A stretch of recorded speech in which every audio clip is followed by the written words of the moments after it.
পাচ্ছি না জেইউপিতে যোগদান কেন আজকে? জেইউপিতে যোগদানের একটাই কারণ কি, আমি মানুষের জন্য কাজ করতে নেমেছি। প্রত্যেকবার যখনই আমি রাজনীতিতে ছিলাম, রাজনীতিতে এখনো আরো এগিয়ে যাব।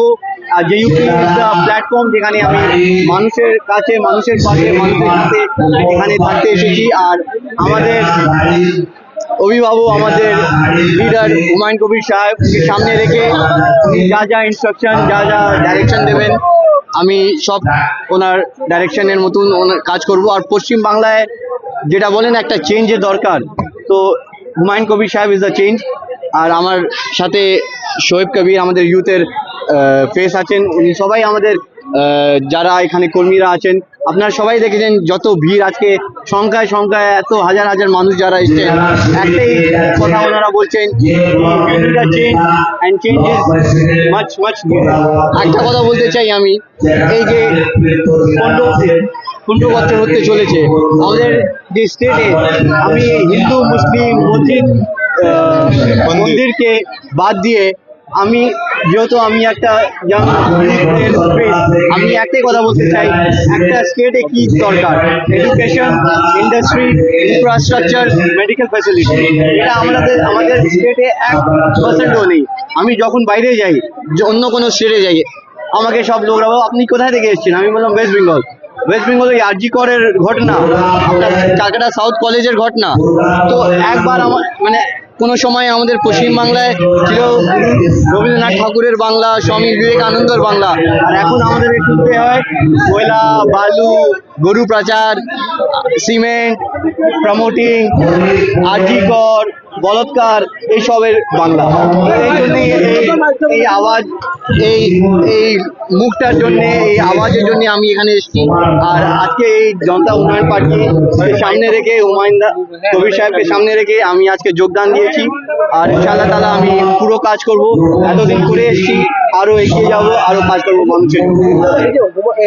জনাব মন্ত্রী ফিরাদ হাকিমের জামাই বলছি, দেখুন আমি এটা আমি বলি, হ্যাঁ, এনার একটা আলাদা পরিচয় আছে, বলুন। দেখুন একটা কথা আমি সবসময় বলি, যেহেতু আমি ওই পরিবার থেকে জড়িত ছিলাম, এখন নেই, ঠিক আছে, কিন্তু আমাদের একটা মেয়ে আছে, আমার একটা ছোট বাচ্চা আছে, যেহেতু আমি আর আমার মেয়ের যে মা, তো আমরা সব সময় একটাই কথা চাই, যা কিছু ডিফারেন্সেস হয় কিন্তু বাচ্চার কাছে কখনো কোনো ডিফারেন্স হবে না, এটা আমি সবসময় মনে করি।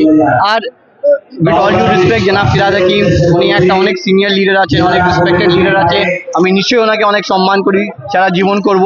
কিন্তু Yaser Haider is a Yaser Haider name, মানে ওখান থেকে কাউকে আপনি এর জামাই, ওর ছেলে, ওর মাসি, ওই সব কিছু নেই।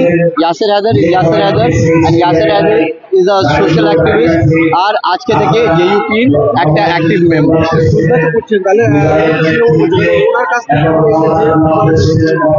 শুনতে পাইনি।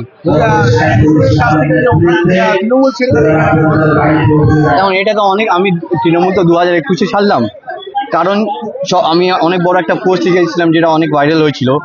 তৃণমূলে তো যে 24 ঘন্টা 365 ডেজ যে কাজ করে পার্টির জন্যে, ওদেরকে তো দেখা যায় না, কিন্তু যখনই র্যালি হয়, কখনো মিছিল হয়, সব অভিনেতাদেরকে টলিউড পুরো দেখায়। কিছুদিন আগেই মাননীয় মুখ্যমন্ত্রী একটা র্যালি করলেন এই ইডির খিলাফে, যেটা হলো, ওখানে তো আমরা যে কর্মী, যে তৃণমূলের যে কর্মীগুলো যারা এত পরিশ্রম করে বছর বছর এত পার্টিকে নিজের সময়, নিজের শক্তি দেয়, পার্টিকে আরো মজবুত করে, কিন্তু সামনে কাকে দেখা যায়? টলিউড নেতা, টলিউড অভিনেতা, অভিনেত্রী, ওদেরকে দেখা যায়।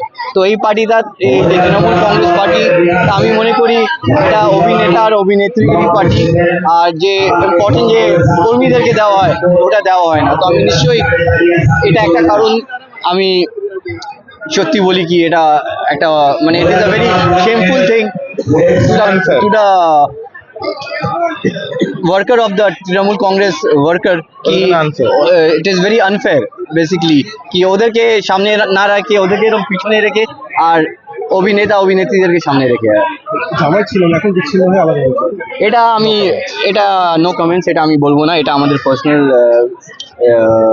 আমাদের পার্সোনাল ভিউ। আর আমি একটাই আপনাদের প্রেসের মাধ্যমে একটাই কথা বলবো, পার্সোনাল জিনিসটাকে পার্সোনাল রাখুন। না মঞ্চে তো জামাই না এটা আমি ওটা কি হলো ওটা আমি বলতে পারবো না, কিন্তু পার্সোনাল জিনিসটা পার্সোনাল থাকবো। আমি যেহেতু একটা পলিটিক্যাল একটা জনতা উন্নয়ন পার্টির একটা নতুন সদস্য, একটা নতুন মেম্বার, আর আমি পার্টিতে এই জন্য এখানে জয়েন করি, কাজের সুযোগ পাবো, কাজ করব। আর 2026 বিধানসভাতে আমি যত পার্টি আমার থেকে চাইবে আমি অত কাজ করতে চাই। অনেক অনেক ধন্যবাদ। নামটা বলুন। আমার নাম ইয়াসের হায়দার। অনেক অনেক ধন্যবাদ। Thank you.